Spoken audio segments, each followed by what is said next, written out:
Hello and welcome to a brand new installment of Nintendo News Report for Friday, February 24th, 2017. I'm Alex Calafi, joined tonight by my usual co-host. That is one Donald Terrio. Hello, Donald Terrio. Hello, welcome to Tri-Country Switch Panic. It's we have three different countries across two different continents. I should remember Canada's part of North America, but two different continents. And then we are also joined by the Netherlands' very own, very special guest, Nintendon, Don Koopman. Hello, Don. Hello, how are you guys doing tonight? We're doing just dandy. Zach is out on medical leave, as he is wont to do from time to time, and then Neil is like, it's up in the air whether he's going to be on this show. He might appear as a surprise, but I'm guessing he won't. He already said on Twitter that he won't, so... Oh, okay, cool. So that's no Neil tonight, but we do have three people who haven't played their own Switches yet, and are patiently awaiting the retail release of the Nintendo Switch, which is 1 week from today. I haven't even played a demo unit yet. That makes only one of us, because we have two people on this show who've played the Switch. It's funny, because we said also three different countries, but Donald hasn't played it. Alex had played it at one event. I played it at two events. Oh, I see. Turn off your speakers, bros, says TRBR. Is there something wrong with our speakers? Is someone's speaker on? My audio. No, I have a headset on. Yeah, I gotta. Okay. Let me turn my volume. Let me turn my speaker volume down then. Okay, yeah. Okay, cool. But it's 1 week to go until the Nintendo Switch, and then I've gotten to that pre-console itch where it's like, I have nothing to play right now because all my mind is focused on what's coming out next week. But I'm in such a video game playing mood because I'm so excited for Zelda, which is supposed to be awesome. And then you got Nier Automata coming out right after that. I have nothing to play. Hey, I just played the first hour of Nier Automata for recording this. Oh, so we're going to talk about Switch, but is it really good? I think it's really fun, but it's mostly the demo with a few caveats. Like, it actually starts with a dual stick and then also more horizontal shooting segments. Okay, but it is mostly the demo.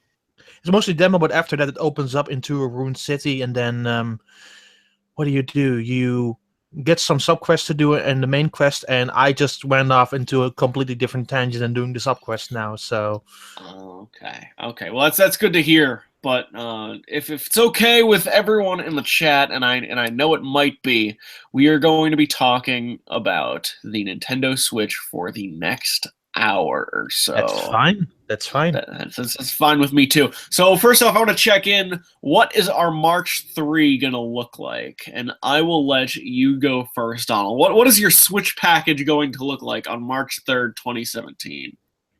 My Switch package will be the console itself, and hopefully probably a download of a couple of the eShop games that got announced this week, and probably an eShop copy of Bomberman, because they seem to be small enough that I can get all that into the system without having to buy an external memory card.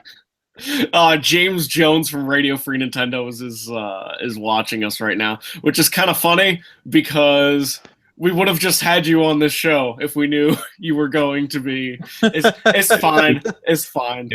And for those who are tuning in expecting Harvest Moon 64 at this hour, they will be on immediately following us. Yeah, it's Brian Rose is going to have some Harvest Moon. So you're looking at the Switch and Zelda, Donald? Nope. Zelda for me, as I've mentioned repeatedly, is a Wii U game. Okay, so you're not getting the Switch on day one, like? Oh no, I'm getting the Switch on day one. I'm just not getting Zelda with it. I am the 1% of the population that is going to buy a Switch on the first day but not play Zelda. Okay. Well, what I can say from experience, and what I'm sure Don can say from experience, is that the Switch version of Zelda, from the demos I've played and probably the demos you've played, is not that vastly improved on the Switch. In fact, it's not that easy to tell the visual difference between the two of those versions. It looks a little sharper, but outside of that, it's really hard to tell. which it's a similar power to the Wii U. And the way that you can tell that is just by looking at the file sizes, considering the Switch version of Zelda is like 13 gigabytes. And if that system was as powerful as the PS4, that game would not be 13 gigabytes. Yeah, I will say though, one thing that the Switch version is going for, it seemed to chug a whole lot less than on Wii U, because when you did a gigantic explosion in some areas in the Wii U demo, it would kind of blow up and then go back to normal, and that seems to hold up a whole lot better in the Switch version. Okay, that's fair. Yeah, I bet it does run smoother at the very least on the Switch version, because it is certainly a more powerful version. TRBR says, did you just conflate power with file size? Don't be so basic. I absolutely did, and you're right. That even though you're just giving me a little shit right now, TRBR, you are still valid in saying that it's not necessarily a direct one-to-one comparison, but there is some difference between an open world game. A good-looking open world game on PS4 is not going to be 13 gigabytes. I'm just saying, I mean, NBA 2K is what, 9 gigs on PS3 and 46 gigs on PS4, so there's a little bit, but that's also probably 1080p assets and uncompressed WAV versus, actual file compression. Sure. On day 1, March 3rd, I'm going to have the basic bitch Nintendo Switch and Zelda combo, and nothing exciting to report other than that. Although I am looking forward to Puyo Puyo Tetris the following month. I could be convinced to get Snipper Clips, which was announced as a launch game. We'll be talking about launch games in about 10 minutes. But Don, what does your March 3rd Nintendo Switch look like? I know you're getting it a tiny bit earlier, probably. I'm not sure when I'm getting... Hopefully, I'm getting a Switch from Nintendo. I said hopefully, maybe by launch, but they weren't sure. So I still stuck with my pre-order, and I'm picking up my pre-order at least on that Friday. But most of the games that are launched, like retail games, I'll be getting. So mostly I'll be downloading the eShop titles. But I will be getting an extra set of Joy-Cons because that comes with a download copy in Europe of Snipper Clips. So it will save me like $10. Then the Pro Controller and a few other things like the case and what have you. And beyond that, it's getting a few micro SD cards and downloading a bunch of games from the European but also the Japanese eShop. My question for you, Don, is, are you sure you want to buy a new set of Joy-Cons right away? Because Switch System Impressions came out yesterday, and although most of the feedback has been generally positive, the one super serious negative criticism people have seen is that the left Joy-Con is losing tracking when in what's the word, Donald, that I'm looking for? In the grip or in the free, or in the free mode. Although I think Neil did some testing and found that it happened with the right as well, but a lot of it came out. The initial impressions came out on the left. And not only that, it's not only like, oh, there's a dead pixel on one of 100 systems. Almost everyone who is reviewing the system and has played it at length is having the exact same problem with the Joy-Cons, only to differing extents. So, Don, does that not make you a little bit nervous? No. Mostly I'm getting the other halves because I want a complete set of red and blue Joy-Cons. TRBR suggests the possibility that it's probably set to really low transmit power. Every Bluetooth controller in the modern world can be updated. That is absolutely true. My only addition to that is that the Game Explain video came out yesterday that actually did testing on this. And wasn't there some suggestion that this was actually a hardware issue and not a software issue? That was the intimation in the Game Explain video. I mean, people are saying that they're looking into it to determine. Nintendo is looking into it. That's been confirmed with several outlets that have posed the question.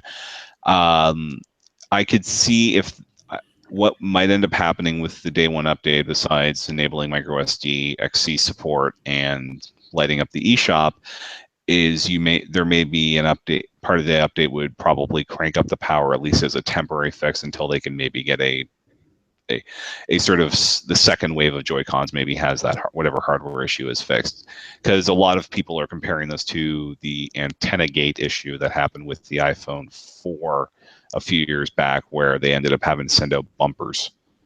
So we may have Joy-Con condoms in our future.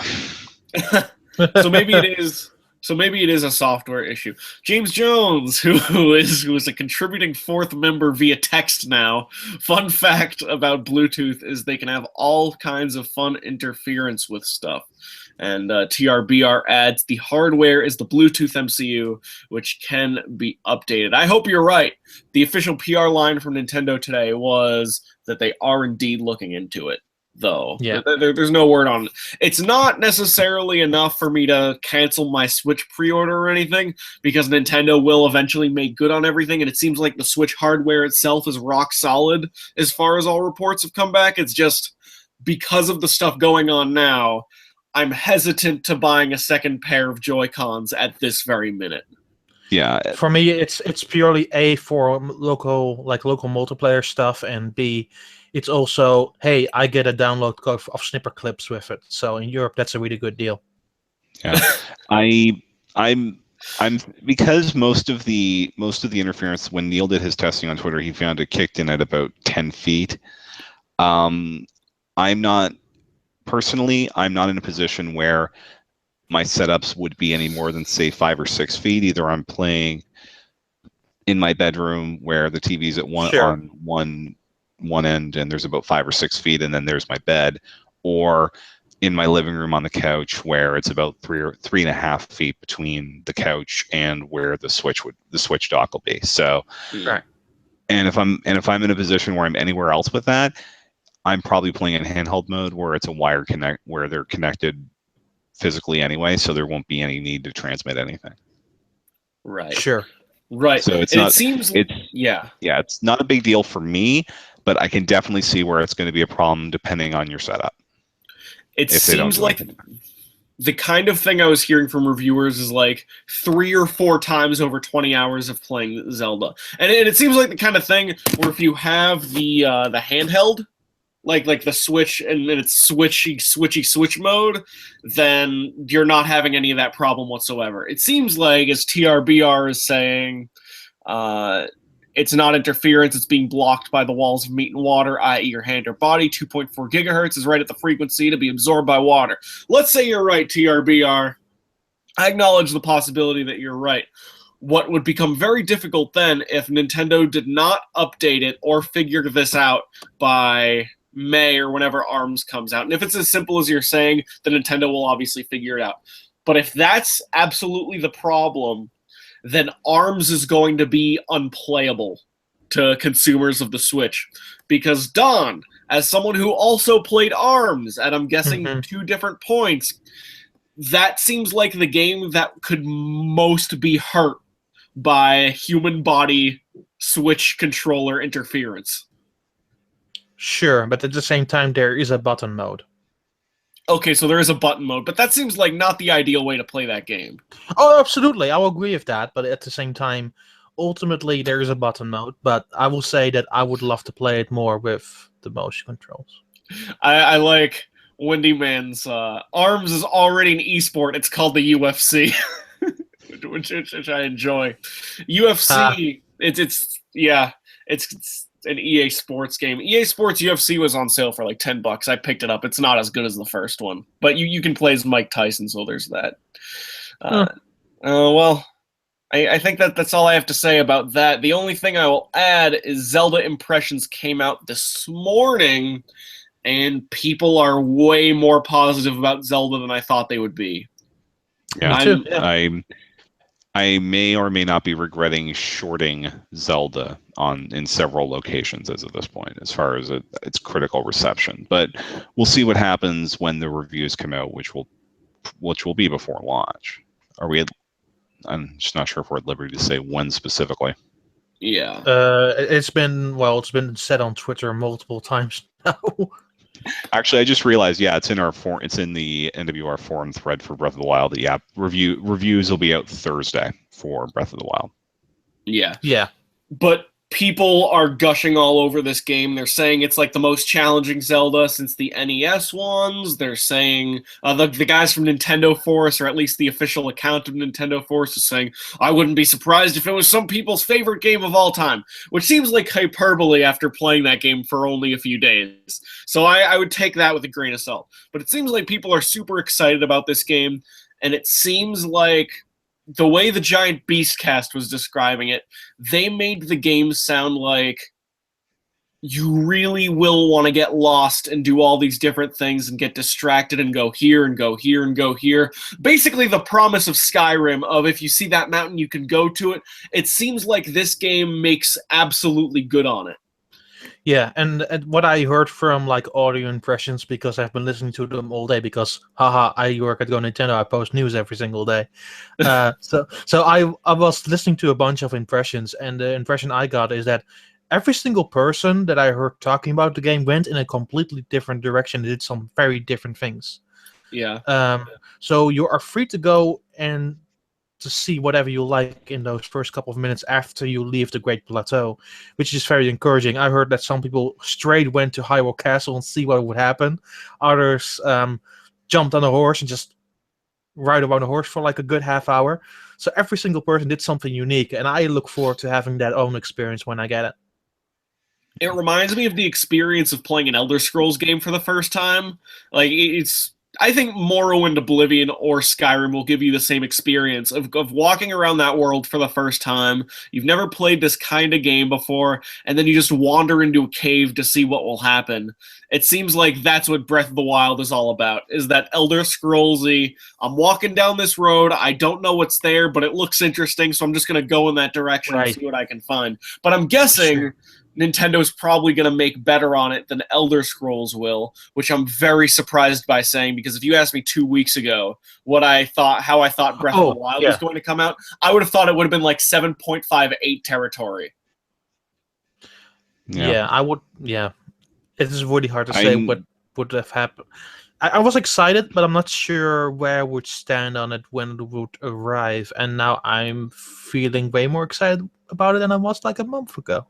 Yeah, much, much, much more excited. And it reminds me more in a good way of Final Fantasy 15 and Metal Gear Solid 5, of how I don't know about this series trying to do an open world game. I look at this open world and I'm not totally convinced, and then it turns out that they end up pulling off, I think, 2 of the best open world games of the generation, though that's in my humble opinion.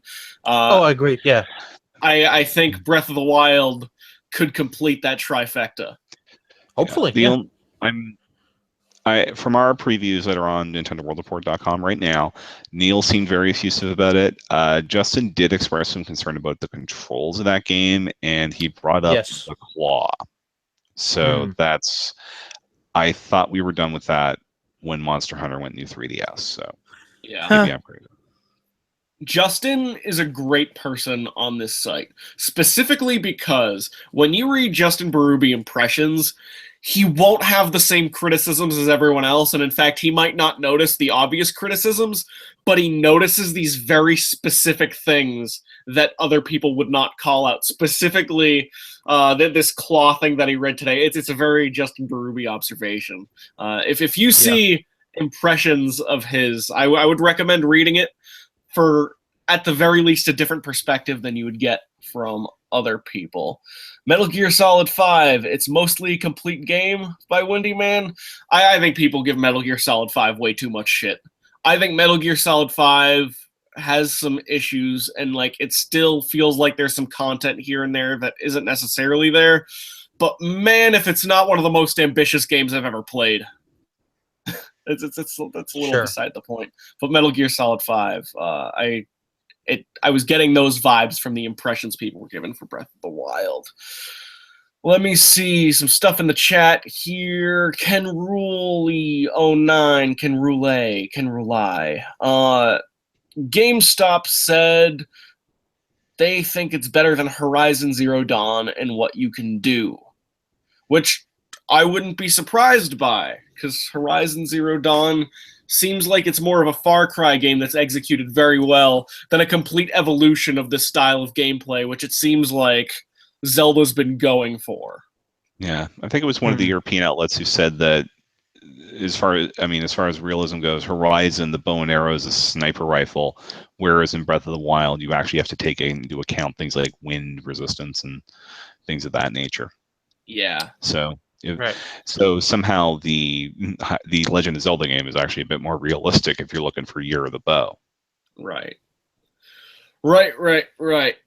So there's the Legend of Zelda Breath of the Wild. Didn't expect to be excited about it, but now all these people are saying it's harder than Dark Souls, and it's one of the best games they ever played. And I guess I ought to give it the old college try at this point. Right. How stressful is it that we got Horizon Zero Dawn, Zelda, Persona 5, Mass Effect, and Nier Automata, all these open world games, or at least the scale of open world games, coming out in the span of about a month and 10 days from each other? It's really scary and It's really bad for my health. Financial year ends are a real pain in the ass. It's an embarrassment of riches, but it almost feels like there's too many video games, and it's actually starting to get a little stressful for me. Yeah, I decided that out of the Switch stuff, I am only playing Nier Automata this month, and then next month will be all Persona 5. Yeah. I think that's the right way to do it. Do Zelda and Nier this month, and then Persona 5 and maybe Horizon next month. I think Horizon will be an excellent $40 video game whenever it drops in the next couple months. Yeah. Well, shit. I mean, Last Guardian dropped Fair. dropped to 40 in 2 months, so it's not out of the question actually that it Fair. $40. Fair. Let's move on to a tiny bit of news. We have a bigger launch lineup now than on the last episode of this show, which I'm very surprised by, but not that surprised by, because there are some games that like you knew were launched but weren't confirmed yet. So, Nintendo Switch launch games confirmed so far. We got Zelda Breath of the Wild. We got 1-2 Switch. We now have Snipper Clips, the worst kept secret that is going to be a launch game on the Nintendo Switch, which looks like an awesome co-op game that I did play at that Switch event. So I might get it at $19.99. I think I'm going to wait on reviews for that. We got Just Dance 2017, Skylanders Imaginators, Super Bomberman R, I Am Setsuna, Fast RMX, Shovel Knight Treasure Trove, which I should note is coming out a month earlier here than it's coming out on any other platform. Mm-hmm. Also, World of Goo, Little Inferno, which I believe was also a Wii U launch game. Yes, it was. And Human Resource Machine, which is also by Tomorrow Corporation. There's one asterisk that I need to point towards the games from Tomorrow Corporation. Like an hour or so ago, they said that I didn't even know it wasn't going to make launch yet. Now. Oh, really? Yeah. Mm-hmm. So those are off the list then for day one? They said they weren't sure. Okay. That could be like the weird week after launch games.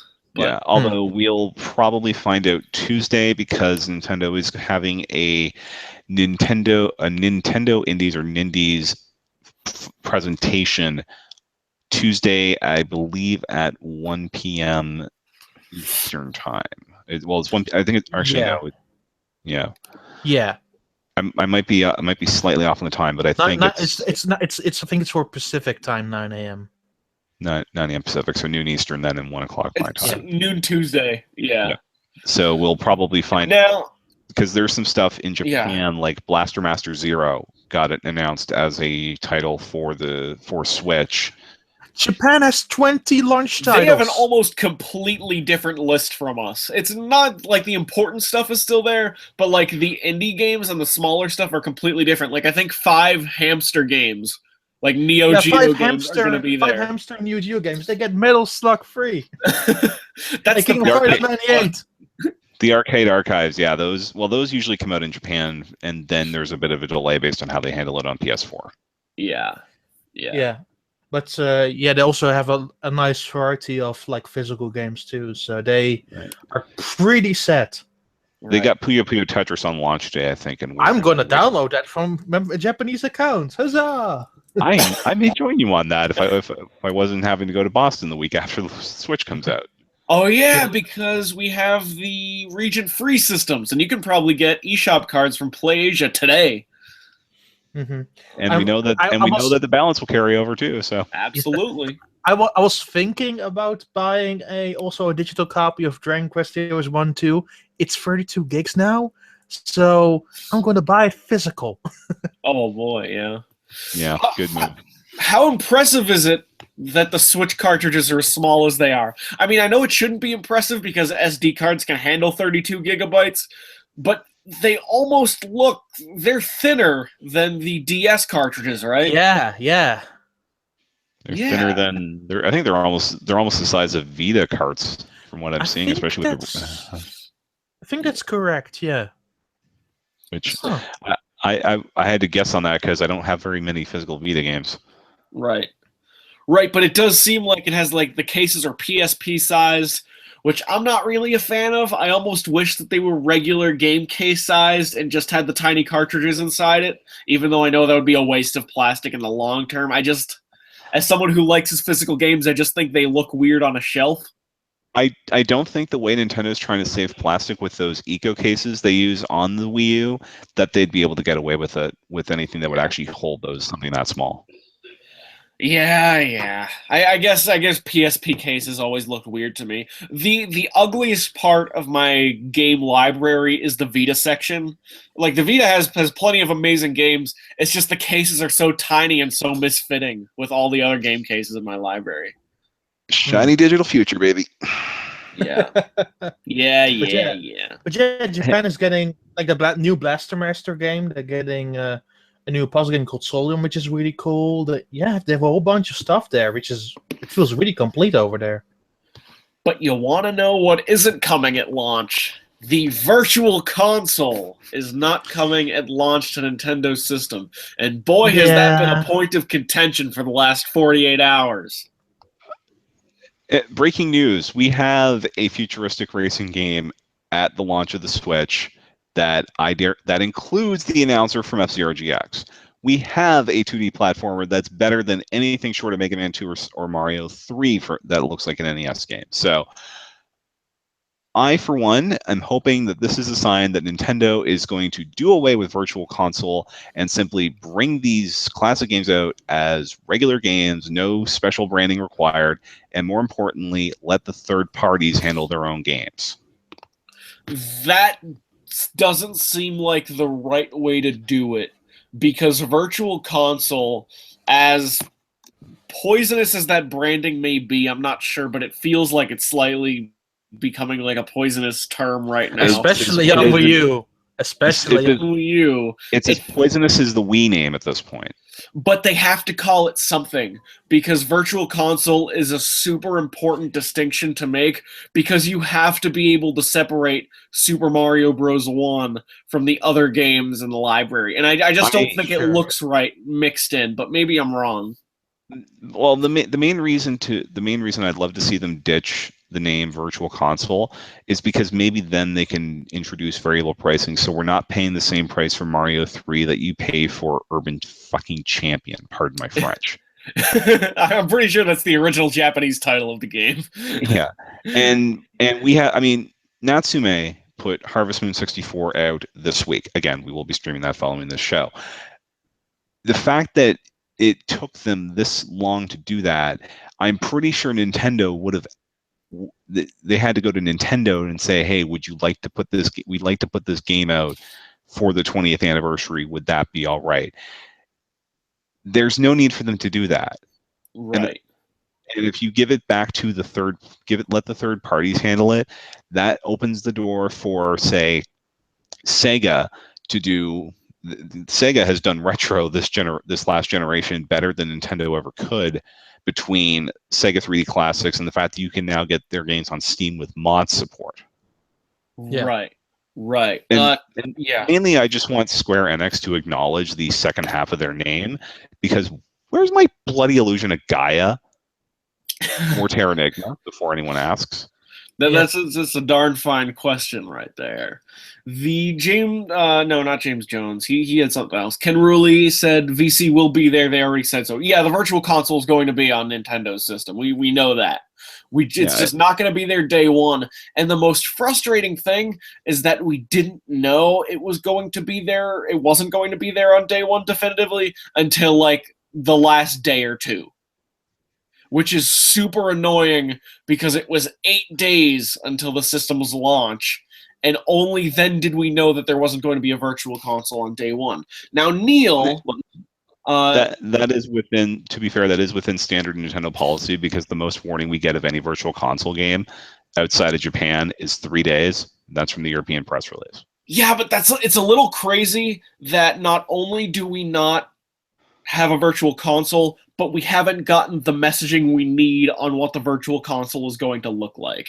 Now, I was kind of pissed on Twitter when I did like see this for the first time, and I think what's upsetting to me is not that there won't be virtual console, and not just that the messaging is really poor, but the fact that it's both of those things together. That's really upsetting me. Like, it's a really bad 1-2 punch to be this close to the console and not know what the virtual console is going to look like, not know what consoles are going to be supported outside of Nintendo and Super Nintendo games, and for all the information we actually have beyond that to be a series of like winks Nintendo officials are giving in interviews, like, we'll see what happens with Nintendo account transfers, and who knows about that wacky GameCube. Like we'll see how it goes, guys. The fact that it's now 7 days to launch, and that's the only that's the only stuff we know, it feels kind of unacceptable to me, and it really makes the Switch feel like it's coming in hot and borderline unready for a March 3rd launch. It's not necessarily that I cared for a virtual console at day one, because I don't think I would have downloaded many virtual console games on day one anyway, considering I have Zelda, I have Bomberman, I have a whole bunch of eShop stuff, so I will be good on that front. But it's more that they haven't said it until this point that annoys me. Right. But then again, yeah, go ahead. The last time Nintendo made launch with a virtual console was the Wii, which they needed that to explain that, yes, you can actually download games on your Wii, and we're going to use old games until WiiWare starts. Now that they have these download games, that is the driver for the eShop on day one, and you can wait 3 months for Virtual Console to come out. The only reason you might want to have a stream of these older games on day one is to fill in those weeks where nothing else is coming out. But and I think based on the release schedule we're seeing, that's not going to be a problem. I think that was the reason why the eShop on 3DS waited for so long it did, because it came 3 months after launch, and only then it launched with a handful of titles, and the majority of them were virtual console games. Yeah, it's a real bad look to me that 11 years ago, or 10 and a half, I guess, 10 and a quarter, whatever, but over a decade ago, Nintendo launched the Virtual Console on the Wii on day one. And the first time I saw the Virtual Console, which had N64 support, Nintendo support, and Super Nintendo support, it was one of the most magical days of being a Nintendo gamer I've ever had, of seeing the Virtual Console in 2006 for the first time. And to see a system over 10 years later that not only doesn't have the Virtual Console on day one, but also doesn't have any messaging on the Virtual Console, it's a real bad look. James Jones points out 3DS shows how to launch an eShop months late during E3. That's what I'm thinking about. But then if anyone makes the case that the eShop wasn't ready on the 3DS on day one, and the Wii U's Virtual Console was not ready day one, and that turned out to be kind of a steaming pile of crap, the early days of the 3DS and at any point of the lifespan of the Wii U are not good cases to defend what Switch is doing right now. Sure, I think that they should go in with all guns blazing, all things considered, but at the same time, what they have lined up now with 3 really strong eShop games with Soul Snipper Clips, Shovel Knight and Farstar MX and what they're doing in Japan and what have you, I think they will be okay, but it's only a matter of time that I will have to talk about them because they need to throw them in the mix to ensure steady games coming to the eShop at a fair enough basis. You're right. And we're at 100. I think the last picture I saw with that looks like the Nintendo release chart they put out in January is over 100 games now. So Yeah. And there's going to be more stuff coming out by the week because dev kits are pretty much, dev kits are in the wild and they are extremely cheap. From what Capcom has said, it's like the equivalent of $500 US. Windy Man says Nintendo is saving the Virtual Console info bomb for an empty spot in the post-launch release schedule. Yes, that's what I think. Hey there, no new Switch games in the near future, but Virtual Console details. Wow. Yeah, that's I will say this. I'm not giving Nintendo a free pass on no Virtual Console because they did a really bad job on Wii U. If you remember the 2013 January Direct, where they announced additional systems for the Virtual Console from, those will come later, and then they all of a sudden come a year and a half later, then, screw you a little bit. You should have handled that stuff internally a whole lot better, and I'm not giving them exactly a free pass for that. At the same time, if they are taking their time now to do this right in one turn, I can kind of forgive them for it. Yeah. As long as within 6 weeks of this thing launching on the Switch, whatever it is, we don't have a week of baseball and Urban Champion, which is what the Wii had 6 weeks after it came out. That's what they all they brought out that week. I think we'll be fine. Is Urban Champion the knack of the NES? That's an insult to knack. and you of all people should not be insulting knack. I beat knack and actually kind of liked it. It's just everybody knows that 3D Classics Urban Champion is the best version of Urban Champion the world over. That is not saying much. The 3D Classics version of Urban Champion is like a really ugly pig wearing makeup. I remember I took a code for that off one of the telethons because I didn't want to subject anybody else to it. Yeah. Ha! Yeah. It just feels disrespectful a little bit to the Nintendo fans that it's something that like the hardcore people care about, but they're not telling us anything. Neil disagreed with me a little bit. We were talking about this over Google Chat, and he was saying would it be better if Nintendo didn't have the Virtual Console on day one, but it was ready in a few months with more games? Or would you rather it was there on day one, but it had the same 13 games that it would have launched on, like NES, Baseball, you got Urban Champion, you got Wrecking Crew, you got Mario, basically the NES Classic, half the NES Classic library, and then 2 or 3 Super Nintendo games. Would that be better? And, I agree with him. It's probably about the same launching with just NES and Super Nintendo games or launching more prepared in a few months. But I have this weird feeling that Nintendo's going to launch it in a few months and the Virtual Console still won't be that ready. We'll see. Yeah, we'll see. We'll see. I think do we have some stuff left? Zelda pre-launch check-in coverage discussion. Neil Campion, so this would have been the Neil Ronahan Power Hour. We talked about Switch Virtual Console not there at launch. And that's mostly what we have here since we're transitioning out of the Switch stuff. So it's been 43 minutes, but I still want to go a little bit longer. My idea is let's go around in a circle. And I want to know what 3 Nintendo Switch games you are most excited for. Does not have to be launch. Does not even have to be a game that we're fully aware of yet, like the quote-unquote Pokemon game that we have no idea what it is, but it is confirmed to exist. That counts. So let's go around, and 3 games each. We're going to go Don, then Don Old, and then Alex. Okay, Don, you go ahead. 3 Switch games you're most excited for.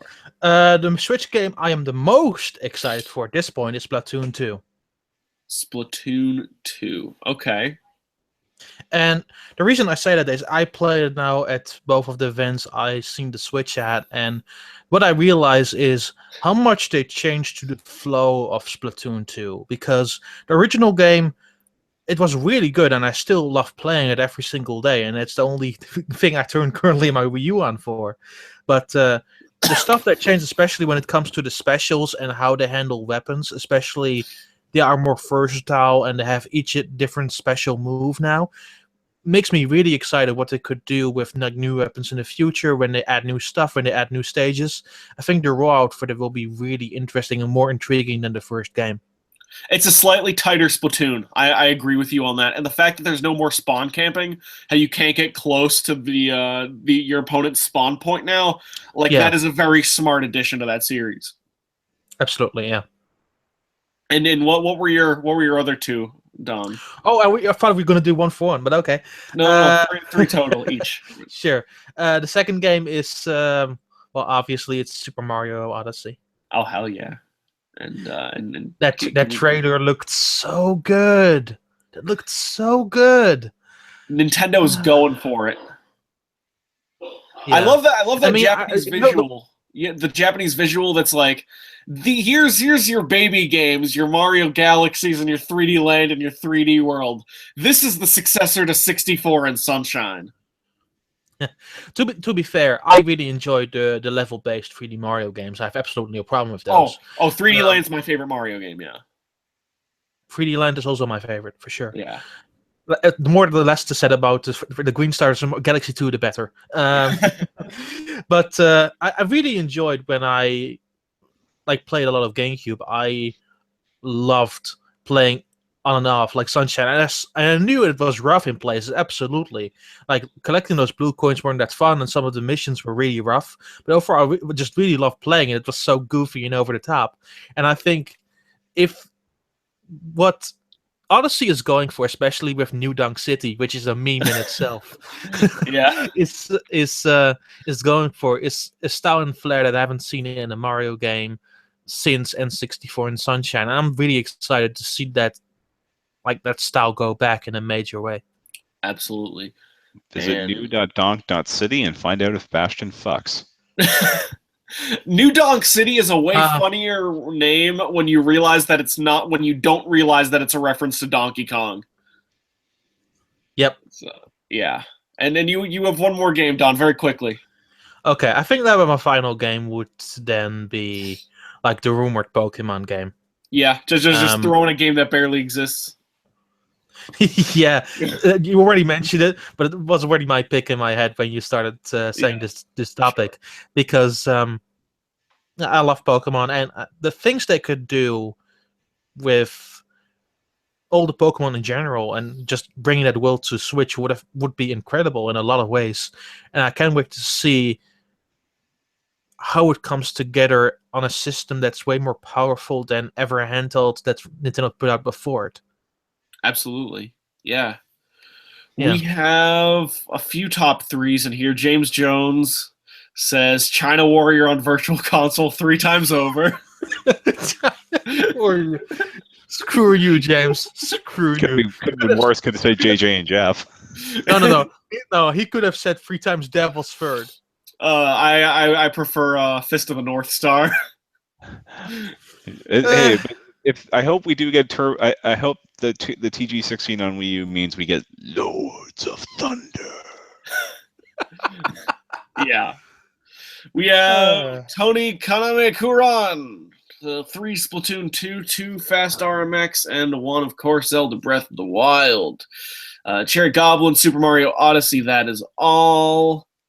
And Pokemon Dash for Switch. Is this what James Jones thinks you're asking for, Don? No. That game never came out in North America, and let me tell you, Pokemon Dash is the worst Pokemon game you will ever play in your entire life. And I include Hey You Pikachu in that. Hey James, the Pokemon Company did an interview recently. The 3 games they called out for Switch were the main RPGs, Pokken, and Pokemon Mystery Dungeon.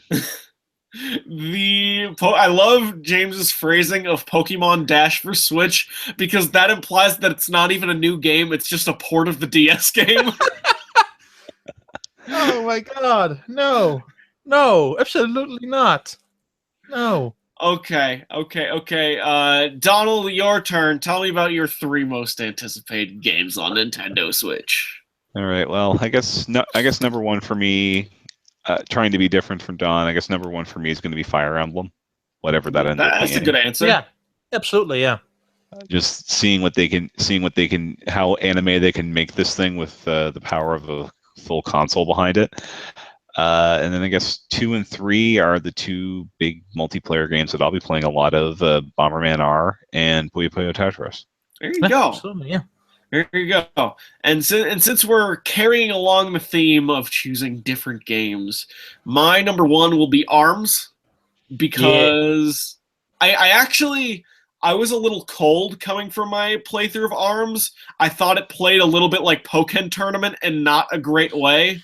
And I thought the way you hold the controllers were not as intuitive as I was hoping it would be.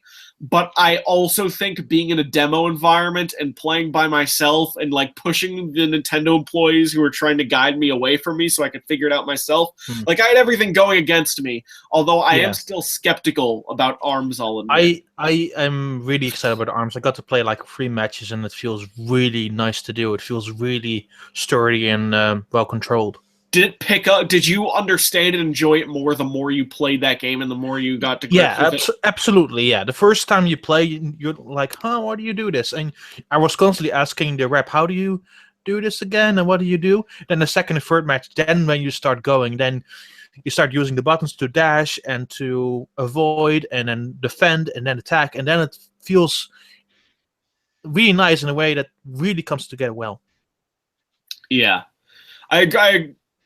I think I'll agree with you when the game comes out. I think there's still a lot that we still need to learn about ARMS. Yeah, I agree. We haven't seen too much. We don't know what the package looks like. We don't know what the single-player component looks like. Yeah. But we do know that it is probably going to be a full-priced game, almost assuredly.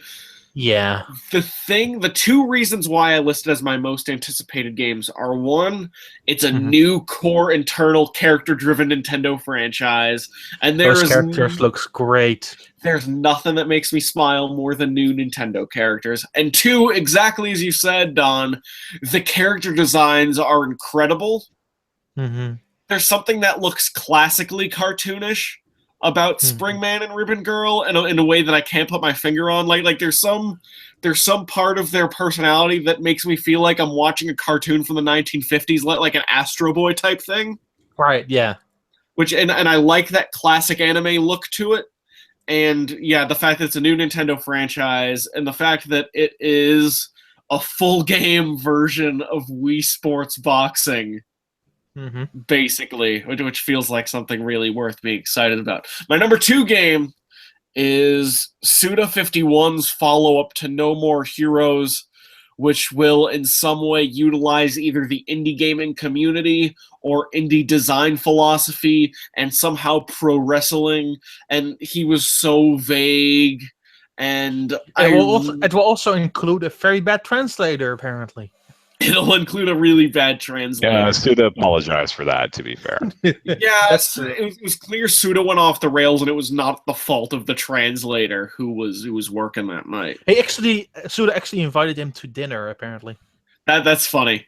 That's funny. Yeah. But Travis Touchdown is back, and I'm so very excited about it. Rorona Zero says, surprised no one mentioned Xenoblade Chronicles 2 yet. That's my most anticipated Switch game at the moment. That would be my number 4 if I included a 4th Nintendo Switch game. For me, it would be my number 5 under Fire Emblem. Under Fire Emblem? Okay. My number 3, which obviously does not include Mario Odyssey, because that's like the default number 1, I think, on a lot of our lists. Sure. But my number 3 that is not mentioned so far is Shin Megami Tensei HD Project. Whatever that ends up becoming. Exactly. This is in the same way you have Fire Emblem and Don has Pokemon, and I guess I have No More Heroes. This is one of my. I have no idea what this game is, but Odin looks sick as hell in HD. And Yeah. whether it's Shin Megami Tensei 5 or a cool ass HD spin off like the Kuzunoa games, I'm so down. I so sure. want an HD Shin Megami Tensei game. And I'm convinced that game is going to come out in the West because I am almost positive that the West makes up a very significant percentage of the Shin Megami Tensei sales, as niche as a series as it seems over here. Oh, I agree. Yeah. I think that'll bear out in April when Persona 5 takes a shocking upset win in the NPDs. Here's my prediction.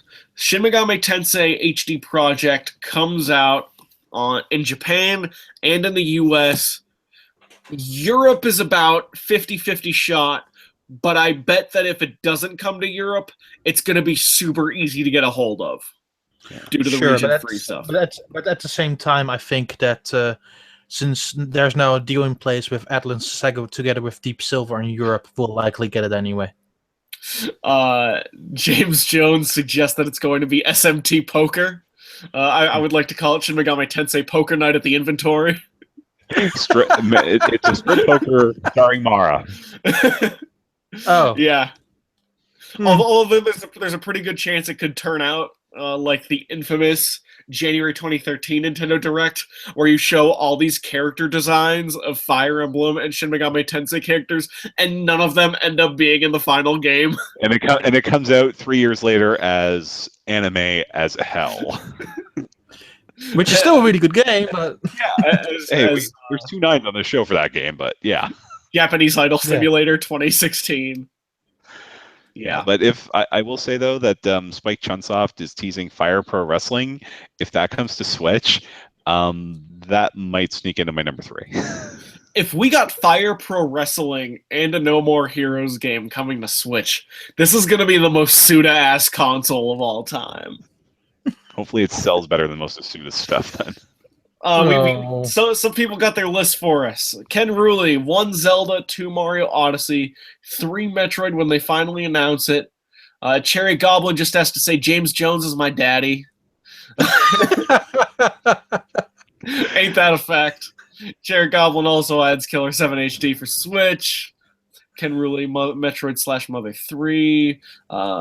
We have Tony Kaname Kuren Ribbon Girl for Smash Bros. Deluxe on Nintendo Switch. My guess is they're going to be saving that for whatever the next real Switch game, Switch Smash Bros. Is. And the lead 2 Nintendo characters you're going to get Springman and Ribbon Girl with Springman as the avatar character, like that's the one you're going to get by default, and then you're also going to get Splatoon Girl and Boy with Splatoon Girl as the default. That's my prediction for how that's going to go. Like whatever the first trailer is for Smash 5, those 2 characters are going to headline it.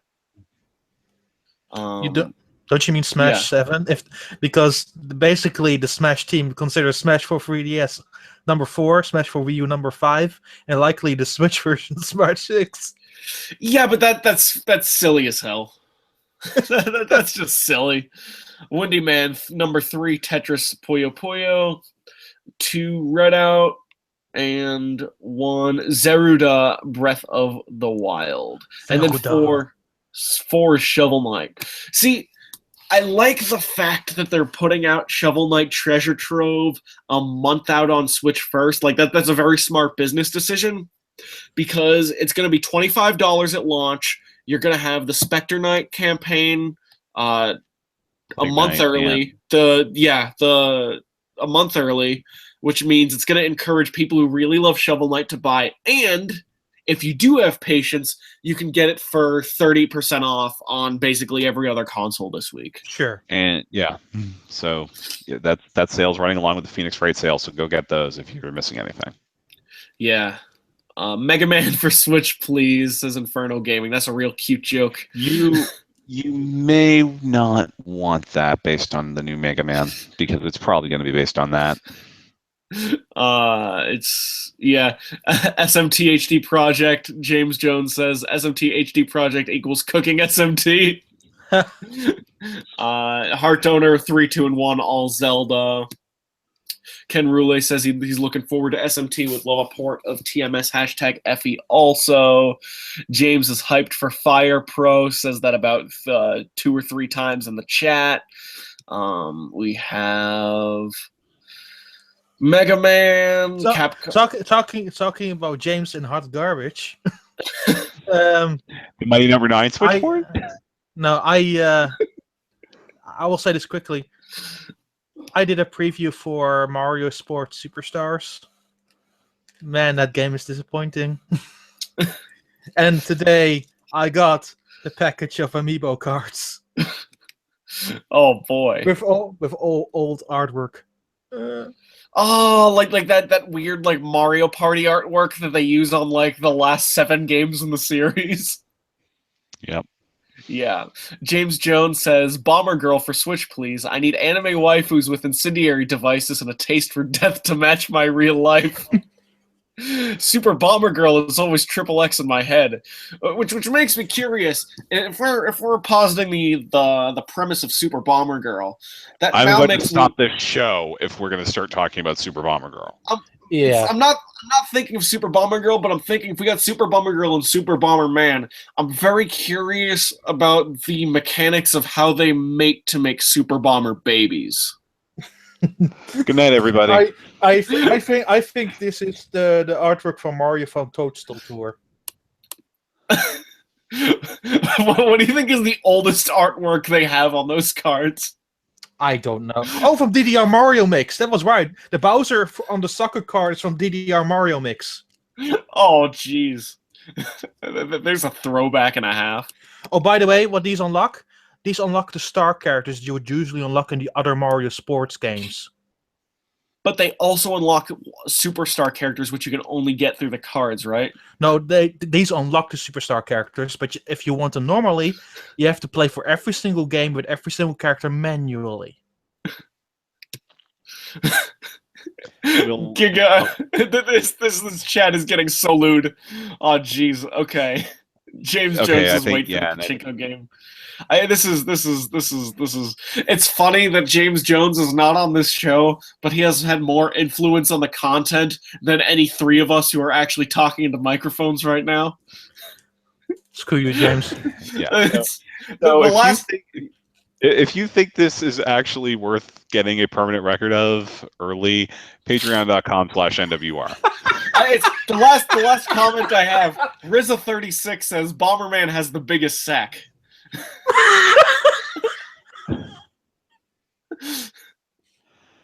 James Jones says, heart you guys. We heart you too, James. And as I'm sure you know, that you are welcome to Nintendo News Report anytime. As are you, Don Koopman. We'll be back. We'll go back to the well since it's just been me and Donald for the last few weeks. You'll be on the short list of people we call back to this. This is all right. Yeah, for sure. Yeah, that's all we have for this. It's talking about we start on the Switch and end up on Bomberman's sack. And yes, and again, stay tuned for Harvest Moon 64 coming up next across most of these YouTube channels. Hey James. Devils for. Patreon.com/NWR. We have Twitter accounts as well. Nintendon. That's correct, right? Yes. NINTENDAAN, 2 A's. Well done, Donald. Right. We have Donald Ontario at Donald Mick. That is DONALDMICK. We also have myself, Alex Kalafi, at CULAFIA. This will be on the iTunes feed very soon. Let me just say that this show is now on iTunes, and it has been for like the last 17 weeks.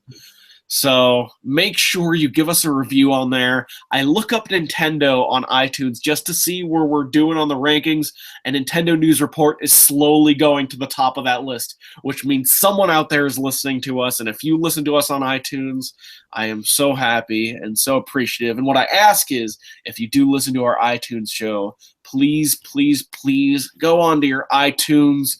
Try to remember your login for iTunes, and then write a little review, whatever you think. And after you're done, close iTunes, go to James Jones on Twitter and tweet to him Devil's Third.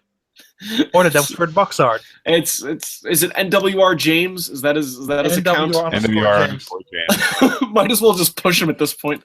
NWR James. Is that with an underscore? NWR underscore James for the fourth member of this show. If you want to. He's a great fan of Ivan the Terrible. Follow him. Great friend of Ivan the Terrible. James Jones's iTunes review. They talked about Bomberman's sack. It was alarming. If you want more James Jones, listen to Radio Free Nintendo, and also go to the YouTube playlist on Nintendo World Report TV and look up our Thank You Mr. Iwata episode, which is the episode right after Satoru Iwata's death. And that is one of the best episodes we've done on this show. And that is me, Donald, and James for like an hour and a half just talking about Satoru Iwata. And that's some grade A James Jones Nintendo News Report content. That's all I have. Have a good night. James Jones wore a suit. Bye-bye. Bye, everybody.